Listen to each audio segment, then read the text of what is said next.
Hello everybody, before we get into anything else, let me introduce myself. My name is Yariel Hananil, and my number of identification as a student is 192000182. Hello, Miss Riri and friends. My name is Angeline Joanda. My student ID number is 192000274. In this discussion, I'm going to be a part of the pro side. My name is Richard Galois and my number of student identification is 192000264. Hello everybody, let me introduce myself.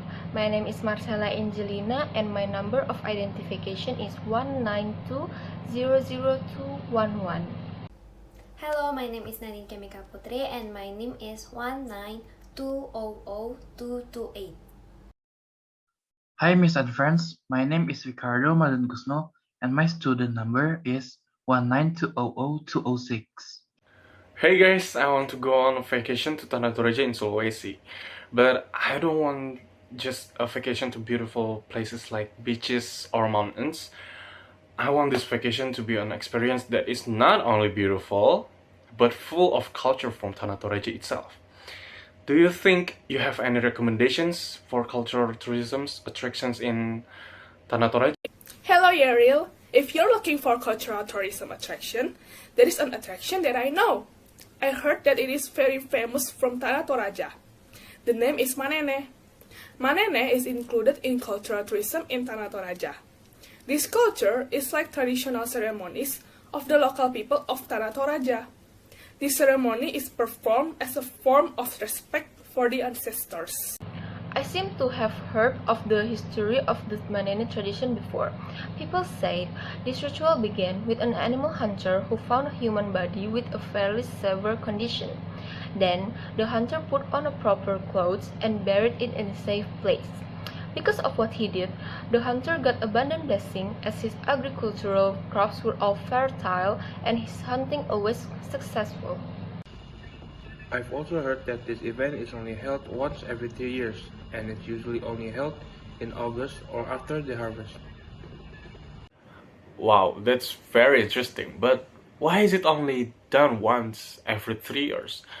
Is the ceremony performed only under certain circumstances?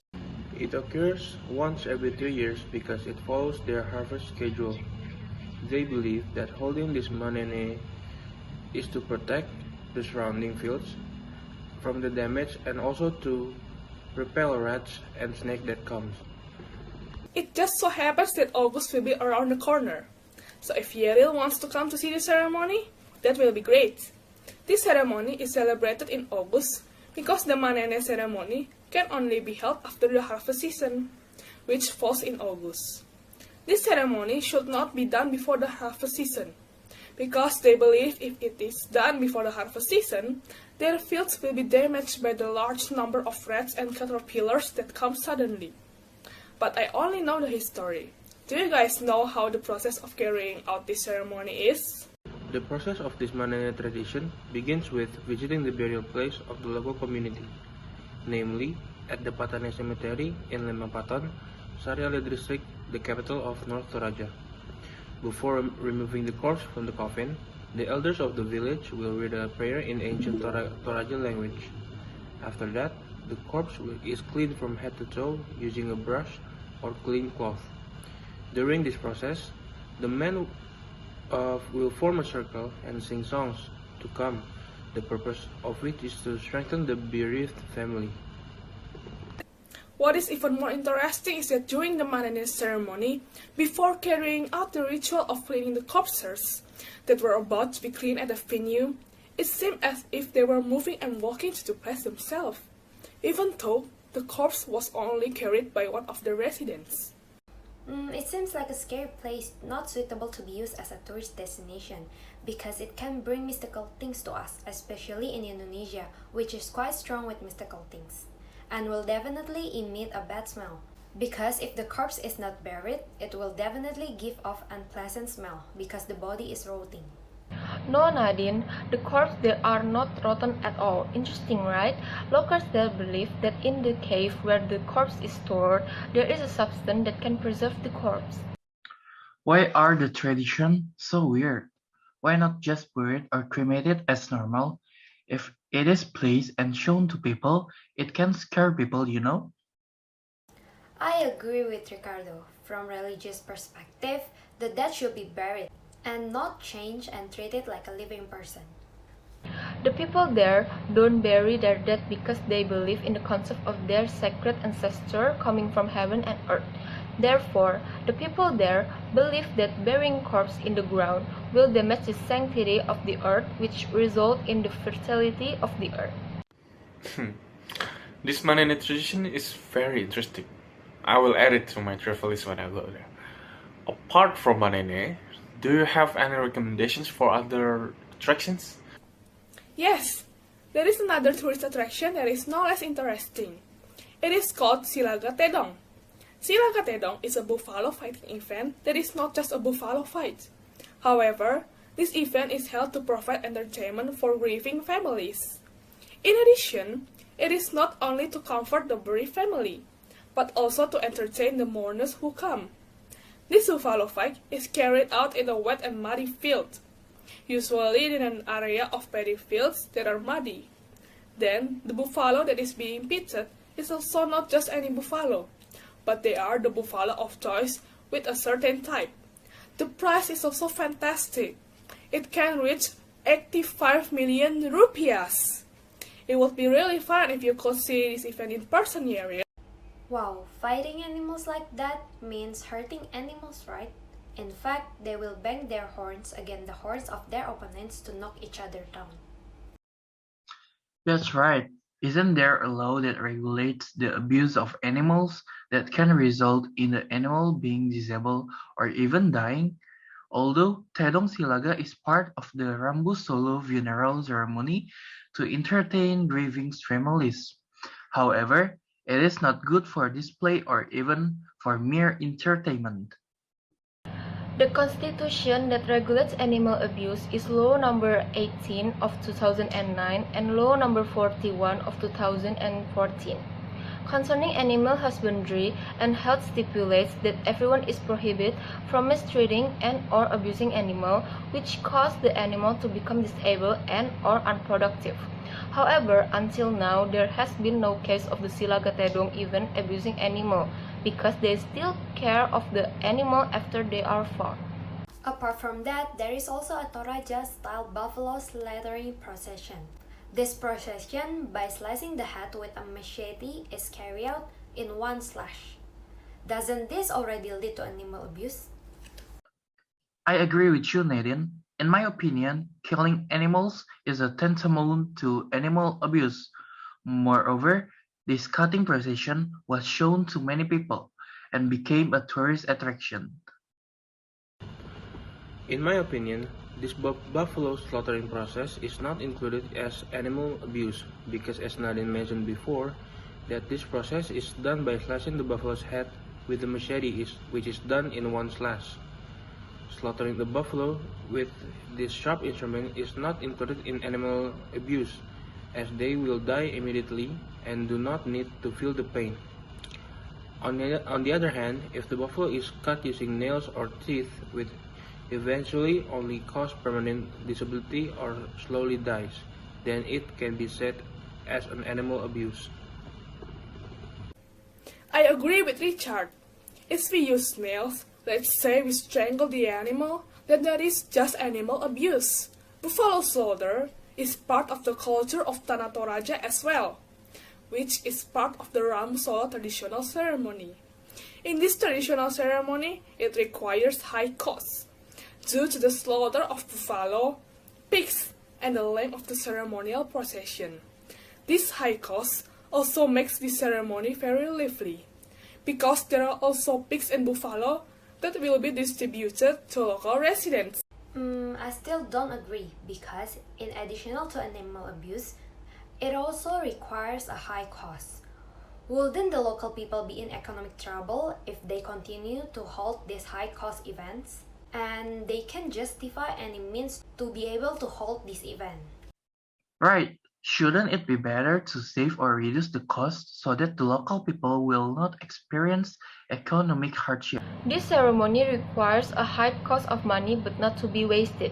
However, to teach their children that property must be returned to the community in a social form, so that their children also do not depend on inheritance.